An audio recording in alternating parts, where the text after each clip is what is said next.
সম্মানীয় দর্শক বন্ধুগণ, পশ্চিমবঙ্গের কৃষক ভাইদের জন্য খুশির খবর। পশ্চিমবঙ্গ সরকারের তরফ থেকে শস্য বীমা প্রকল্পে 2024 সালে খরিফ মরশুমে যে সকল কৃষকদের ফসল নষ্ট হয়েছিল তাদের আর্থিক সাহায্যদানের প্রক্রিয়া শুরু করা হয়েছে। সরকারের তরফ থেকে প্রথম ধাপে টাকা ছাড়া হয়েছে এবং জানানো হয়েছে 9 লক্ষ কৃষকের অ্যাকাউন্টে সরাসরিভাবে বাংলা শস্য বীমা প্রকল্পের আর্থিক সাহায্য দিয়ে দেওয়া হবে।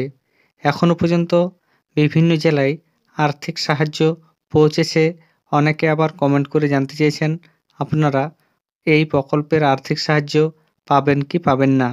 দেখুন, এই মুহূর্তে কোন কোন ব্লক বা কোন পঞ্চায়েতে আর্থিক সাহায্য দেওয়া হবে সরকারের তরফ থেকে জানানো হয়নি, বরং সরকারের তরফ থেকে স্যাটেলাইটের মাধ্যমে বা কোনো কোনো স্থানে কৃষি দপ্তরের আধিকারিকরা নিজেরাই গিয়ে তথ্য সংগ্রহ করেছেন এবং তার উপর ভিত্তি করে তারা নির্দিষ্ট নীতি মেনে ঠিক করেছেন কোন কোন অঞ্চলগুলির ফসল নষ্ট হয়েছে এবং যাদের ফসল নষ্ট হয়েছে তারাই আর্থিক সাহায্য পাবেন।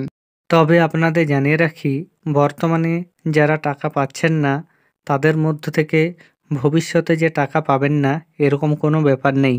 সরকারের তরফ থেকে প্রথম ধাপে টাকা ছাড়া হয়েছে। এর পরবর্তী ক্ষেত্রে ধীরে ধীরে অনেক কৃষকের স্ট্যাটাসে পরিবর্তন আসতে শুরু হয়েছে। যে সকল কৃষকের স্ট্যাটাসে ক্লেম নট রিপোর্টেড রয়েছে তাদের মধ্যে থেকে অনেকেই পরবর্তীকালে টাকা পেতে পারেন। তবে সকলে যে টাকা পাবেন এরকম কিন্তু নয়।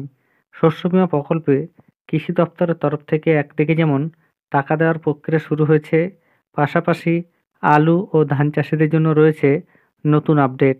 অনেক কৃষক রয়েছেন যারা শস্য বীমা প্রকল্পে আবেদন করতে পারেননি। আপনারা জানেন, শস্য বীমা প্রকল্প এমন একটি প্রকল্প প্রতি বছর কৃষকদের দুবার আবেদন করতে হয়। এই প্রকল্পে যাতে কোনো কৃষক আবেদন করতে বঞ্চিত না হন তার জন্য সরকারের তরফ থেকে নতুন করে আরও আবেদনের সময়সীমা বাড়ানো হয়েছে এবং এ ব্যাপারে বিস্তারিতভাবে প্রতিবেদনে গুরুত্বপূর্ণ কী কী বিষয় তুলে ধরা হয়েছে তা আমি আপনাদের এই ভিডিওতে জানাবো। এর আগে অনুরোধ, চ্যানেলে নতুন হয়ে থাকলে ছোট্ট চ্যানেলটি সাবস্ক্রাইব করে নোটিফিকেশান অল করে রাখতে ভুলবেন না এবং যেসব ব্যক্তি ইতিমধ্যেই সাবস্ক্রাইব করে রেখেছেন তাদের জানাই অসংখ্য ধন্যবাদ। দেখুন আজকের যে গুরুত্বপূর্ণ আপডেট সে বিষয়ে প্রতিবেদনে কি বলা হয়েছে। আলু চাষের জমির বীমা করার সময়সীমা বাড়ালো কৃষি দপ্তর। আগামী 31 জানুয়ারি পর্যন্ত চাষিরা বীমা করতে পারবেন। বোরো চাষিরাও ওই সময় পর্যন্ত বীমা করতে পারবেন। কৃষি দপ্তর সূত্রে জানা গিয়েছে, এর আগে আলু জমির বীমা করার সময়সীমা 31 ডিসেম্বর পর্যন্ত ছিল, কিন্তু ওই সময়ের মধ্যে অধিকাংশ চাষি বীমা করাননি। এবছর আলু চাষ অনেকটাই পিছিয়ে গিয়েছে। ওই সময় চাষিরা মাঠের কাজে ব্যস্ত ছিলেন, ক্যাম্পে গিয়ে বীমা করার সময় তারা পাননি। সেই কারণে চাষিদের সুবিধার জন্য বীমার সময়সীমা বাড়ানোর সিদ্ধান্ত নিয়েছে রাজ্য সরকার। ডিডিএ নকুল মাইতি বলেন, বেশি সংখ্যক চাষিদের বীমার আওতায় আনার টার্গেট রয়েছে প্রশাসনের। কৃষি দপ্তর সূত্রে আরও জানা গিয়েছে, বৃষ্টির জন্য গত বছর আলু চাষ ব্যাপকভাবে ক্ষতিগ্রস্ত হয়েছিল।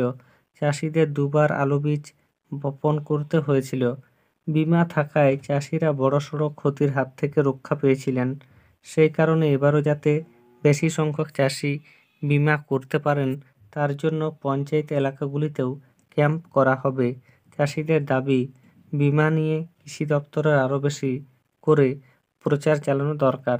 অনেকে বীমার সুবিধার কথা জানতে পারছেন না, আবার অনেকে কবে কোথায় বীমা করা হচ্ছে সেটাও জানতে পারছেন না। যদিও কৃষি দপ্তর এই অভিযোগ মানতে চায়নি। আধিকারিকদের দাবি, বিভিন্ন এলাকায় ট্যাবলো ঘুরছে, এছাড়া জেলা জুড়ে হোর্ডিং লাগানো হয়েছে। চাষি সুকুমার বিট বলেন, কবে থেকে বীমা করানো শুরু হয়েছিল তা জানতে পারিনি, তবে বীমার সময়সীমা 31 জানুয়ারি পর্যন্ত হওয়ায় চাষিদের সুবিধা হবে।